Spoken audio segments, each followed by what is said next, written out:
we were talking about how in President Washington's cabinet, he appointed some new members. And the very first ever Secretary of State who's going to be in charge of foreign relations was who?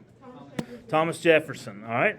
And somebody who really disagrees with him at every chance he gets is going to be our first ever Secretary of Treasury, and that was Alexander Hamilton. And these two guys really disagreed a whole lot on a lot of different issues, okay?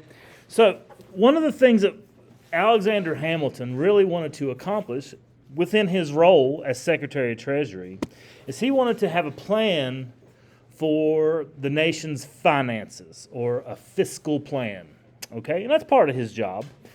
And we were really lucky. When I say we, I mean America was really lucky to have a financial genius this early on in our history, because he certainly was. And he sets out to try to fix a lot of the economic problems that had crippled America during the Articles of Confederation government. Now, he has a plan for how he wants the United States to fix these problems. And he wants to use wealthier groups of people to fund the United States by buying bonds and then repaying those bonds with interest over time. Okay? This serves two purposes. Purpose one, who can remember one of the two purposes we talked about?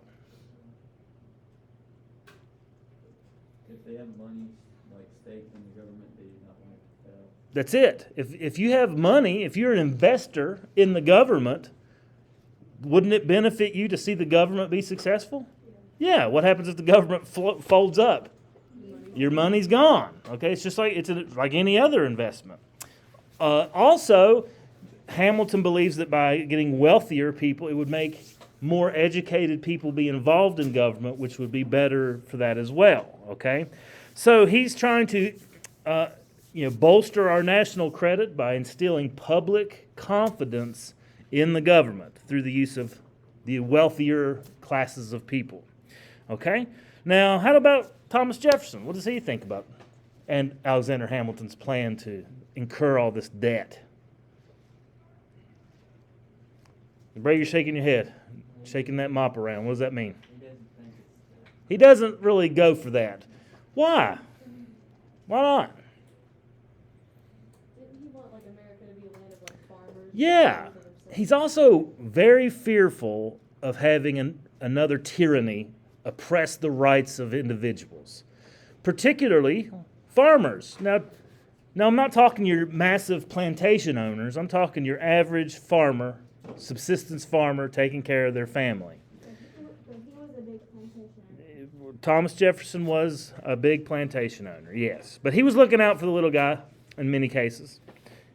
Thomas Jefferson dies with a great amount of debt. He was not like he had a lot of debt. But anyway, all right, so they're at odds with one another. All right, so if we're looking at Hamilton's plan, in order to do this, the United States of America needs to have some kind of financial institution that can issue loans. Where would you go today if you wanted to get a loan? A bank. Well, the United States of America didn't have an official bank. And he wanted to see if the United States of America could and would create one. So he says, he goes to the Constitution. Does it say in there, word for word, that the United States of America can create a national bank? Anywhere? No, it does not. But it does say in Article 1, Section 8, that the United States Congress has the ability to create all laws that are necessary and proper. It's called the Implied Powers Clause, or today we call it the Elastic Clause, because elastic does what? It stretches. It stretches to, it stretches. They didn't know what elastic was in 1790. But we call it the Elastic Clause because it allows Congress powers to stretch. He believes that because it is necessary, it is needed, and proper, it's appropriate to create the bank, then the government should be able to make the bank. Make sense to Alexander Hamilton? So he has a loose interpretation of the Constitution. Alexander Hamilton does. What about TJ? Does he like this plan? No. Why not? Why doesn't it? What is Thomas Jefferson's argument as to why the United States of America is not allowed to create a bank? It gives them more power. It does give them more power, and he's fearful of that. He has a very concrete, specific reason to say this should not be allowed. Where in the Constitution does it say that? Nowhere. He says it's unconstitutional. The government does not have this ability because he has a strict interpretation of the Constitution. If it's not in there, you can't do it. That's Thomas Jefferson's perspective. Whereas Hamilton says it's necessary and proper, therefore, hey, it's constitutional because the Constitution says Congress can make laws necessary and proper. We need a bank. It's necessary and proper. All right? So they have two different variations of the same thing, of the same idea on how to create this bank, okay? So there's a lot of animosity between both Hamilton and Jefferson over the issue of the bank, and it's something that leaves President Washington stuck right in the middle because he has to make a decision. So the support of the rich for the national administration of our bank was a crucial link in Hamilton's political strategy. Now, he also is going to need to get some support from people like Jefferson in order to get this bank passed, because one of the things he wants to do is he wants to, like when I say he, Alexander Hamilton, as part of his plan, every debt that every state has, he's going to take it on. Like, okay, every state, you got a $3 million debt, you got a $20 million debt, you got a $5 All right, now your debt is part of the federal debt. You states no longer have to pay it. The federal government is going to pay your debts. Sounds great, right? Would you believe that there were some states that don't like that? Why? Yeah, why? Why would some states not like that?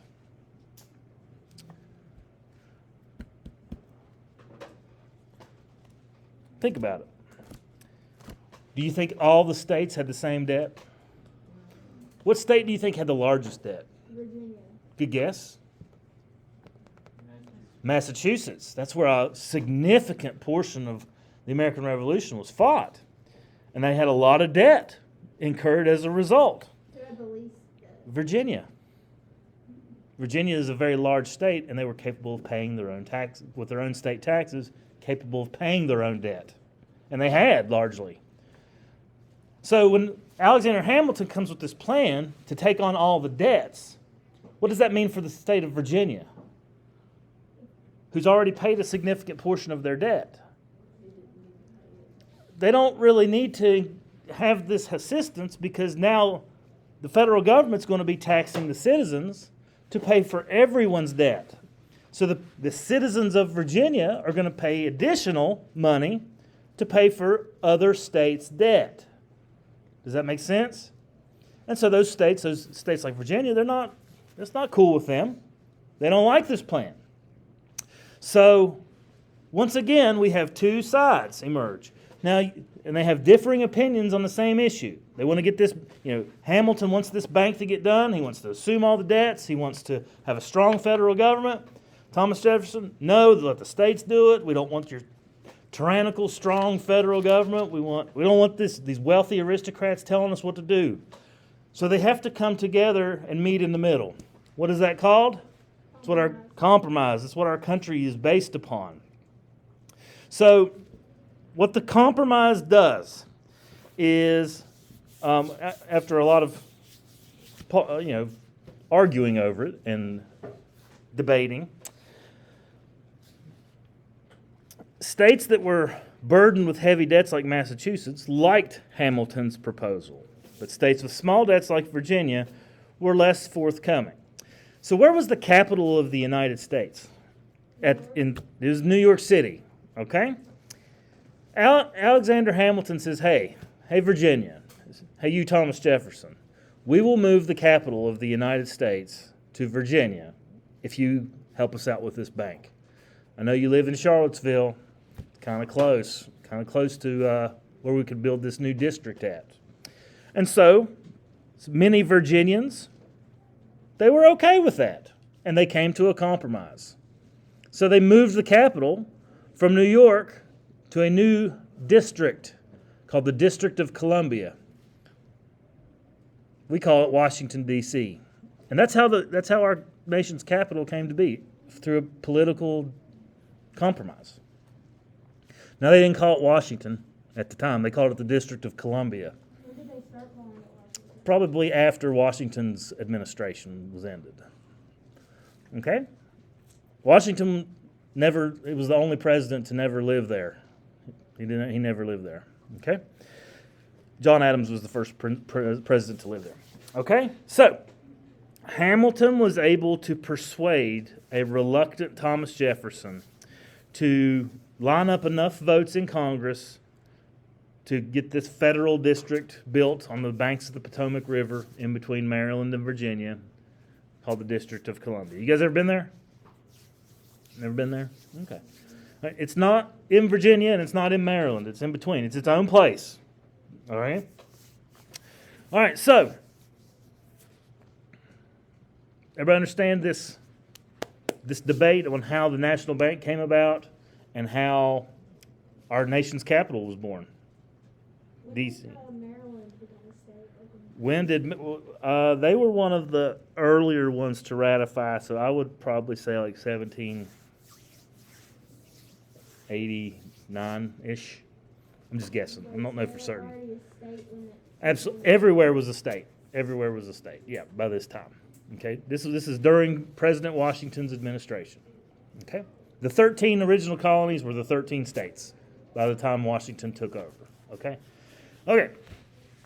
What political party was George Washington a member of? The Federalists? It's a trick question. He was not. He's the only president to not be a member of a political party.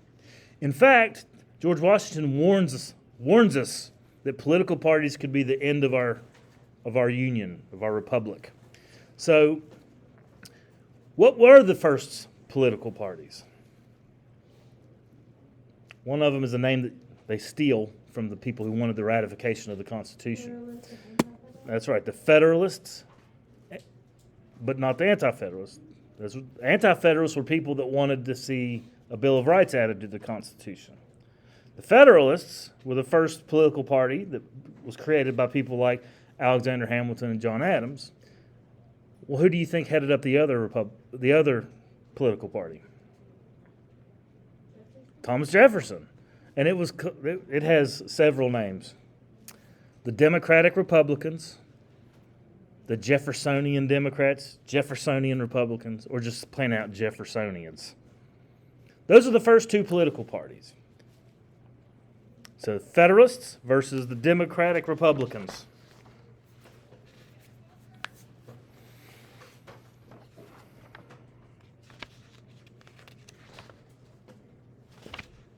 Okay, so we'll talk about the Federalist Party first. Obviously, created by people like Hamilton. So what part of our nation do you think was favored most? The Federalist Party was favored most. What region? What section? The North? North, okay? Yeah, that's where a lot of the debt was had during the American Revolution. It's where a lot of people got the most assistance as a result of Hamilton's plan to assume their debt. And Hamilton really becomes the father of our national debt. Now, you guys hear the word debt. You guys know what debt is? D-E-B-T, debt. What is debt? A hole you can't get out of. It's stuff you owe. For many people, what is debt? Is debt good or bad? Bad. It's something you owe. Why do you think debt is bad?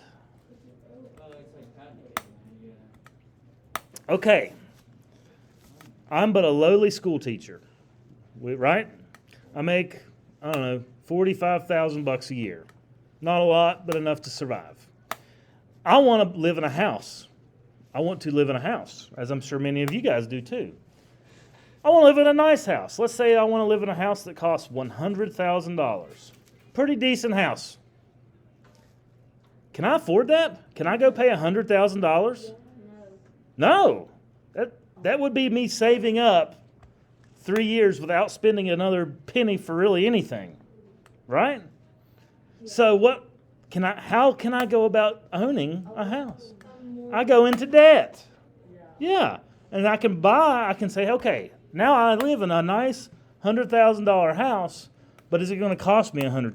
It's gonna cost you more. Over the period of 30 years, it might cost me $120,000 because that's the price of money. That's what money is, a good like anything else. It can be bought and sold and traded at different rates.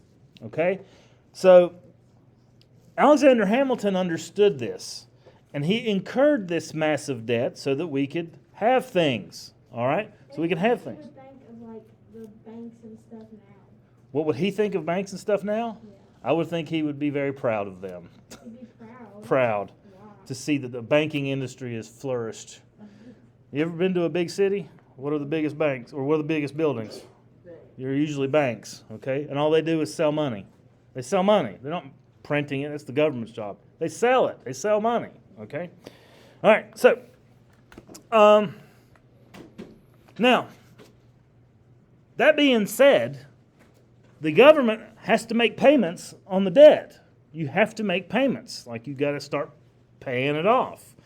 And he has to come up with a plan for making these payments to at least pay the interest so that the people that have invested are at least getting their return as frequently as they need it. All right? So Hamilton comes up with some plans to raise some money for the government to help pay the interest on the debt incurred. What can the government do to raise money? Tax. All right, taxes. What else can they do? You're absolutely right. Taxing today, especially, is the number one way. Did they print more money? They could, but that would cause inflation, and that's bad. So he didn't do that. Did they know what inflation was back then? Absolutely, absolutely. He was a brilliant economic strategist. What else could he do? They could ask money. They could make them buy more bonds.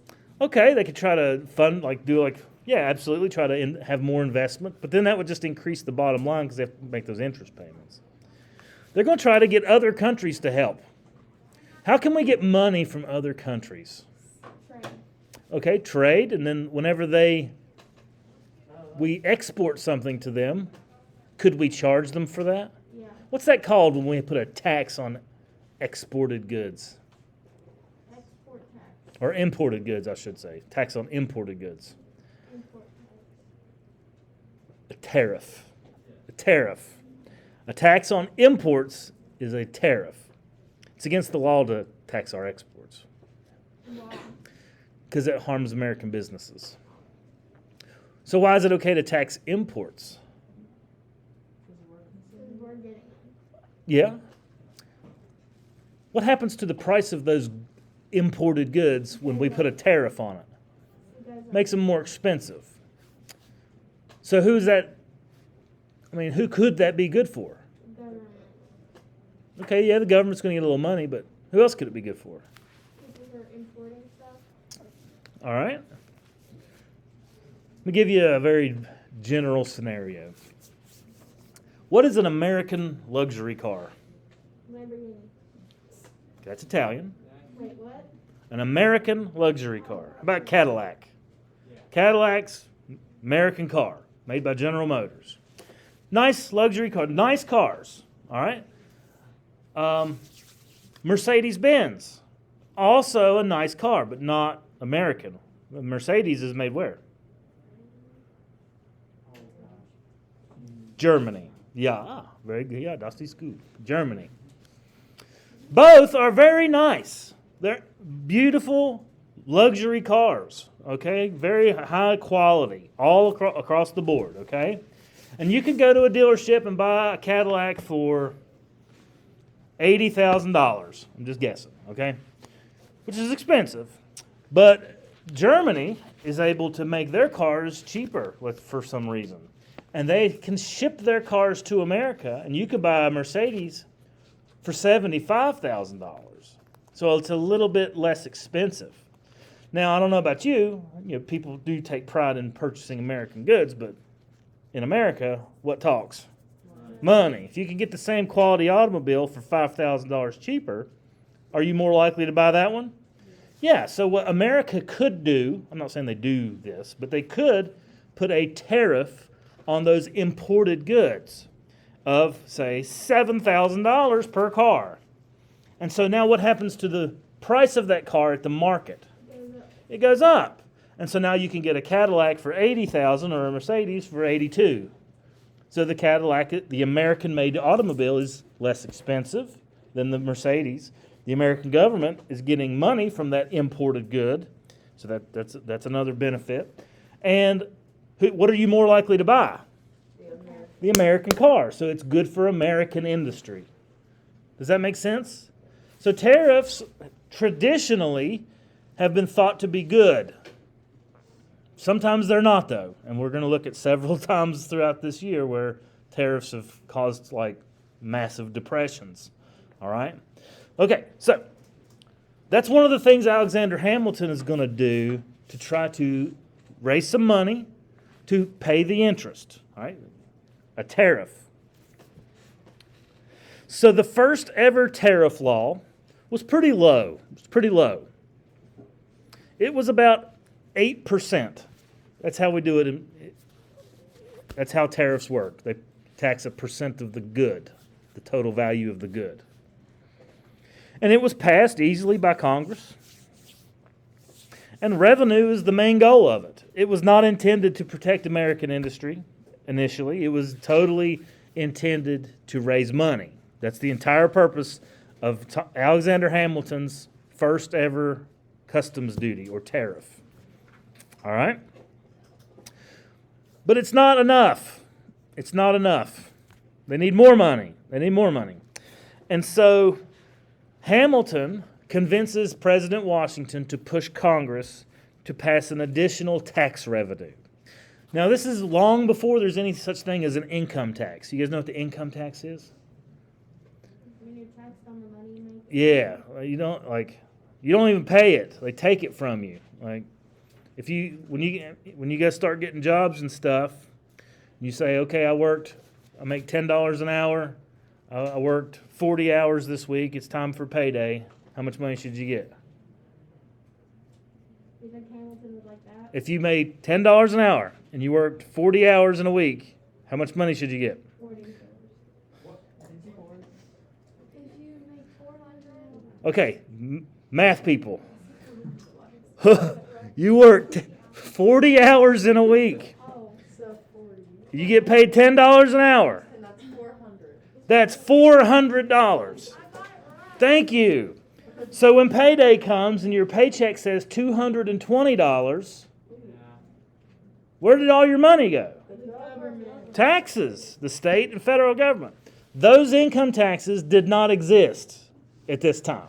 They did not exist. would Hamilton like that? Like, would he be like, Ooh, Hamilton wouldn't know what to do with all that money. you think Jefferson would make Life in America changed greatly after the 16th Amendment, which is the amendment that allowed for the income tax. Okay? that would make Jefferson mad? Oh, Thomas Jefferson would not be a fan of that at all.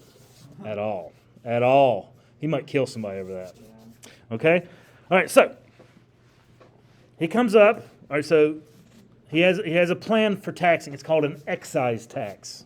An excise tax. E-X-C-I-S-E. Excise tax. We still have lots of excise taxes. But the good that Alexander Hamilton wants to see taxed heavily was whiskey. Whiskey. That's not good. So this new tax was going to be 7 cents on the gallon.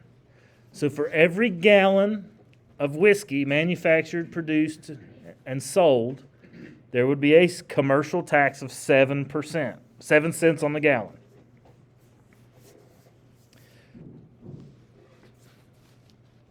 The person who paid them like a significant amount of this tax, George Washington. He had a lot of whiskey distilleries. He had to pay a lot of taxes.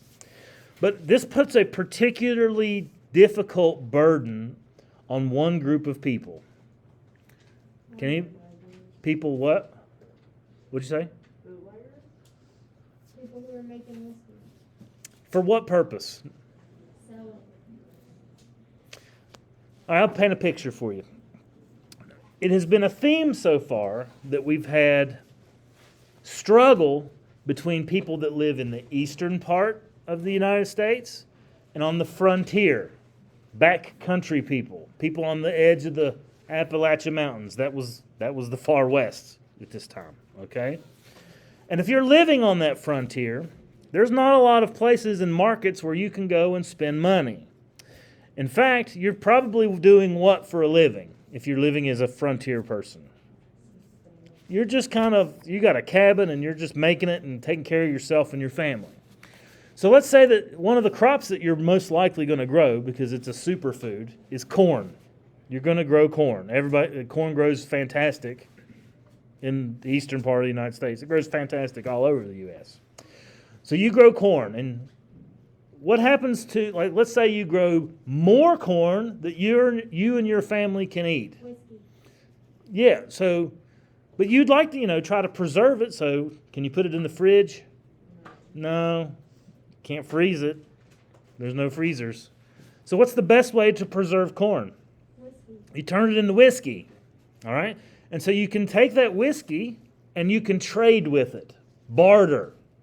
Say, hey, I've got this gallon of whiskey. I need some salt so I can preserve meat or whatever, things that you need. So whiskey on the frontier was almost like currency, like money, because they could use it to trade to get the things that they couldn't produce. Make sense? But with this excise tax, are these backcountry farmers, are they required to pay this tax as well? Can you pay taxes with, chicken eggs or chickens or goats? What do you got to pay taxes with? Money. What do they not have? Money. So this excise tax was a pretty significant burden to these backcountry farmers. Okay? So what happens when people in the West get angry at the people of the East historically? Civil War. That would be more north and south. Oh, wait. I'm talking like in America up to this point. People in Virginia ever get angry? Oh, revolt. Yeah, Bacon's Rebellion. What about those Revolutionary War veterans and didn't get their money and were having their farms foreclosed on? What'd they do? They rebelled. Okay? What do you think happens as a result of this? The Whiskey Rebellion. That's right, a whiskey rebellion. Okay.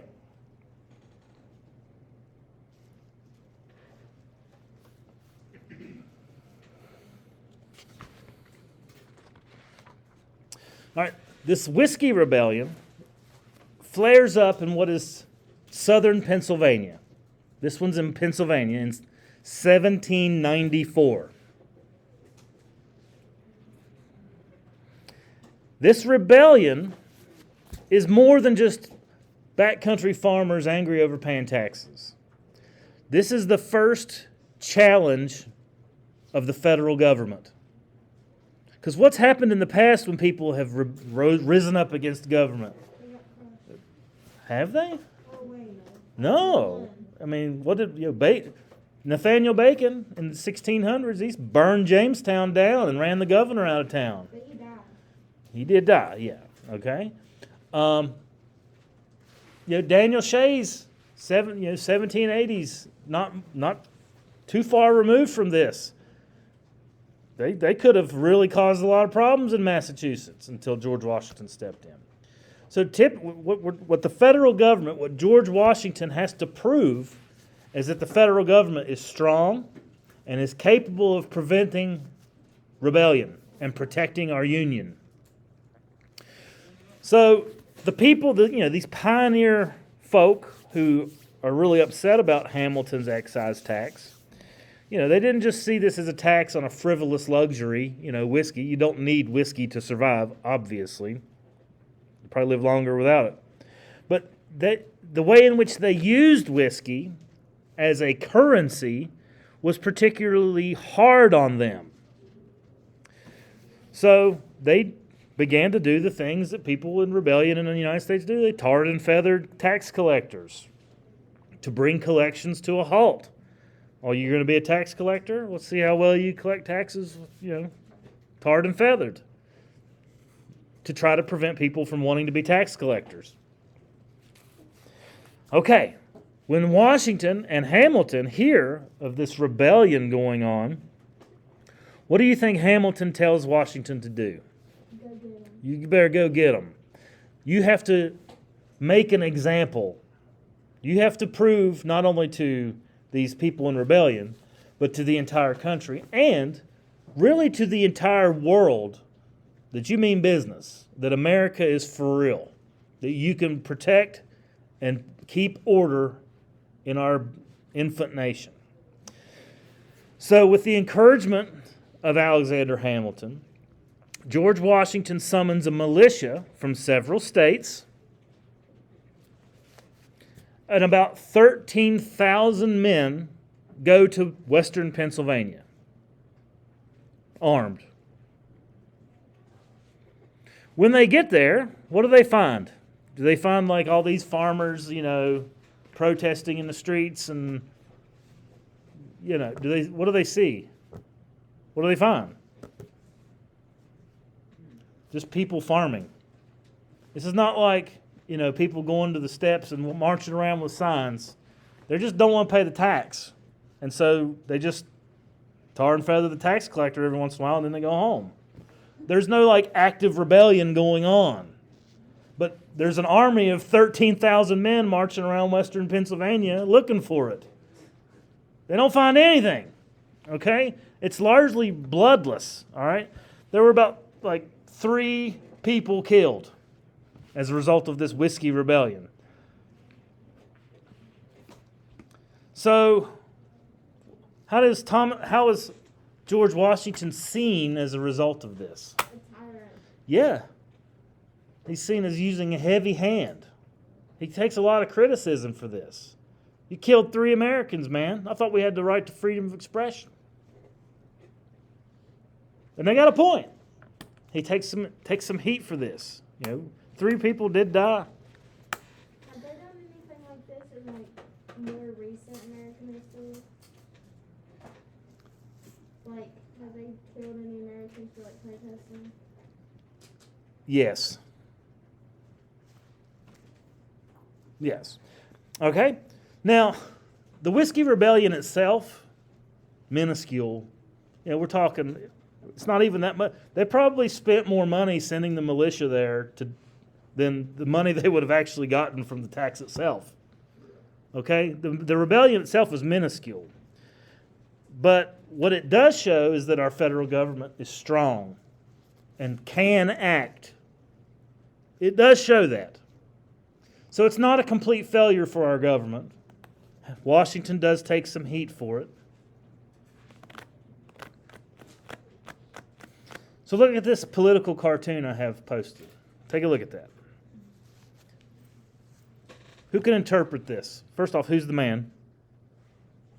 That's George Washington. What's going on here?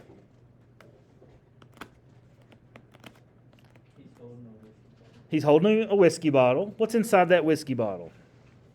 No whiskey tax. Protesters. So what has he done to the protest? Bottled them up. And he's shaking. And on what authority did he use to end that rebellion? He's the president. Where does it say he's allowed to do that? Nowhere. The Constitution. Do you see that? All right. Okay. He's got the Constitution in one hand, and he's using the authority of the Constitution to put an end to the Whiskey Rebellion. That is the gist of this political cartoon. Everybody see that?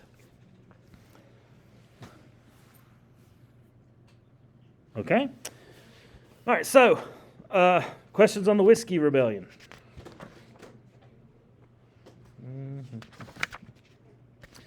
All right, so back to Alexander Hamilton a little bit. He's having some financial success, funding the country, assuming debt. The excise tax, for the most part, is working. You did have a little rebellion over it by these frontier farmers. But, all these schemes are encroaching upon what we refer to now as states' rights. something that Thomas Jefferson and his political party, the Democratic Republicans, had a big problem with. Because he is a big, he favors the states over the federal government. He loves letting the states make decisions for themselves. Okay? So, and let's be honest, to a certain extent, Thomas Jefferson's right. You know, the federal government located in Washington, D.C., trying to make decisions for, somebody 2,000 miles away, they might be a little disconnected from them. So he would believe that local governments and state governments would be more adept at handling problems in their own location. And that seems to make logical sense to me. Okay? So his organization, the Democratic Republicans, begins to grow as well. And pretty soon you have a full-blown political rivalry between Hamilton and Jefferson. With Hamilton's party, the Federalists, versus Jefferson and Madison's party, the Democratic Republicans. Just so you know, neither of these parties exist today. They have evolved over time. We call them the Republicans or the Democratic Republicans. It's not the same party either way. Okay? So this particular image I'm showing you just kind of shows you some differences in opinion where they not necessarily came to compromises. In fact, they never really did compromise. They said, this is the way we believe. And one side said, this is the way we believe, and we're going to try to do everything we can to get what we want and put your side down. So I've mentioned all of these things. We talked about the loose interpretation of the Constitution versus the strict interpretation of the Constitution. A couple things I don't think I have been powerful military on the Federalist side, whereas Jefferson's side worried about the federal government using the military to oppress, so they want a small military. Okay? And all the while this is going on, one of our best friends on earth, who's really our best friend? The French are undergoing a revolution of their own called the French Revolution. Kind of taking up after us. The French was worse. How? I don't know, it's just really crappy. Okay. Good description. Crappy revolution. All right, so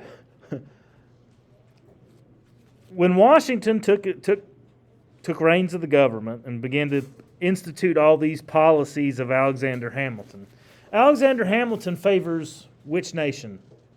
Other than which nation in Europe does he favor? Oh, England. England. He's pro-British. All right. Whereas Thomas Jefferson is pro-France. Okay, so that's important. That's important. Jefferson is pro-British. Why is he in America? Why is he an American? Yeah. Because it's like his adopted country. It's where he lived after he moved. He moved here. He was born in the British West Indies, like in the Caribbean, and then he moved to New York with his family. He's a wealthy dude. Okay? So, now the early stages of the French Revolution were surprisingly peaceful. Involving they were just trying to prevent more monarchy and power of the monarchy from spreading, with the king of France at that time, whose name was Louis XVI. That's XVI in Roman numerals, XVI. So, it kind of puts the people of America in a tough position. Because what is Louis XVI? What's his position? King. He is a king. He is a monarch. He is a despot. He is a tyrant. He's all these things that we are not. And when this revolution in France begins, a lot of Americans in particular were happy about it. They were cheering it on. But in particularly the Democratic Republicans. Power to the people. Overthrow the tyrant. How do you think the Federalists felt about this early French Revolution? That wasn't no good. Wasn't no good. Why? Why? Scary. It's terrifying. Because who was in charge in France? after, what happened to the king? He got his head cut off. Yeah, he had his head removed from his shoulders, along with his wife. Who's in charge? The mob. The mob. They had a mobocracy. Who do the Federalists want in charge? What people? No, the government is. Wealthy people. Or they almost want like an aristocracy.